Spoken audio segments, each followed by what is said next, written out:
This video is about converting from degrees to radian and vice versa. Now there are two formulae that we use in doing that kind of thing.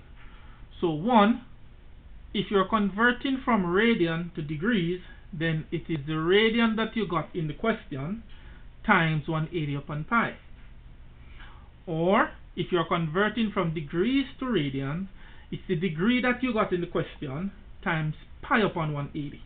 Alright, so in this case it is radian times 180 upon pi, because the radian will be given to you in terms of some pi. So the pi here will cancel the pi here, leaving just the degrees. So that's how you convert from radian to degrees. In this case, the degrees, the angle will be given to you in terms of degrees. So this degree here will cancel the degree in the denominator here, leaving just the radian. Okay? Alright, so let's put it into practice. Here we have 4 questions.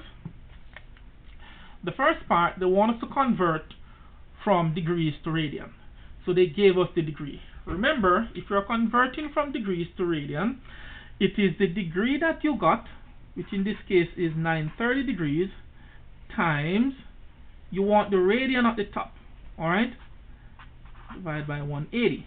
So we could go ahead, I could put this over 1, and I could say 930 degrees times pi would give me 930 pi divided by 1 times 180, that's 180. Okay, so I could say now my 0 here could cancel that 0 there, and I could say, I realize that 3 can cancel both things here. So 3 into 9 goes 3 times, and 3 into 3 goes 1. 3 into 18 goes 6. So what I have left is 31 times pi, that is 31 pi divided by 6, and this is my final answer here. Okay, so when they want you to convert to radian, your answer will be in terms of some pi. Alright, in this case they want us to convert to radian just the same.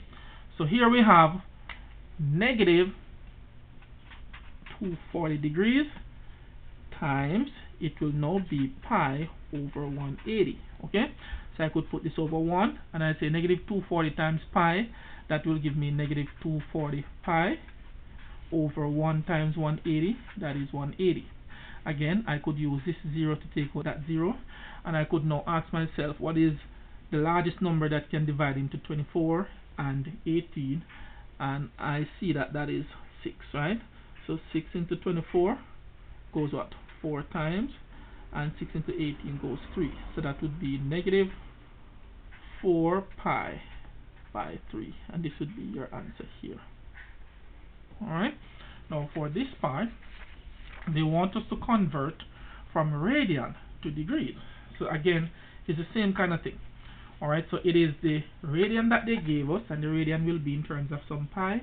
So it is pi by 18 times 180 degrees over pi.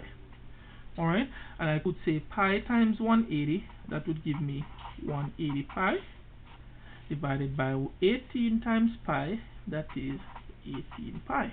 And I see that the pi would take out the pi there, and I could say 180 divided, so 18 into itself goes 1, 18 to 180 goes 10.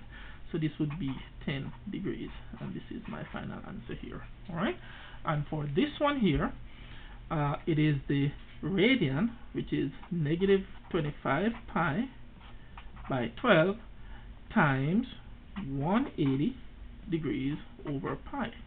And I could say negative 25 pi times 180, and let's see what that is. Let's see what that is. So that is 25 times 180. Oh, that's a big number there. So this is negative 4500 pi divided by 12 times pi, that is 12 pi. So the pi would take out the pi there. Alright, and I see that 45, I can use 3. 45 is divisible by 3, and 12 is divisible by 3. So it means that negative 4500 is divisible by 3. So I could say 3 into 12 goes 4 times. 3 into 4 goes 1, and it leaves 1 there. 3 into 15 goes 5, and I have my 2 zeros there. Okay, and I see that this number is divisible by 4 as well. So I could say 4 into itself goes 1, 4 into 15 goes 3, 3 4 is 12, and it leaves 3 there. 4 into that goes 7, 7 4 is 28, and it leaves 2, 4 into 20 goes 5. So that would be negative 375 degrees. Okay? And that's how you convert that kind of thing there. This part is just a matter of cancellation. Alright, you could actually put this in your calculator from here. Use this to multiply this, and this to multiply this, and you cancel the pi's. And you could put the negative 4,500 divided by 12 in your calculator, and it would cancel it to give you this thing here. Let's do it there. So, negative 4,500, let's use the calculator, divided by 12, 12 we had there, and that would have been negative 375, which is what we got here. So if you're using a calculator, you don't have to take this route, okay? But if you're not using a calculator, then for sure you can cancel it down. Alright, I hope converting from radian to degree and vice versa is a little clearer to you. Have a great day.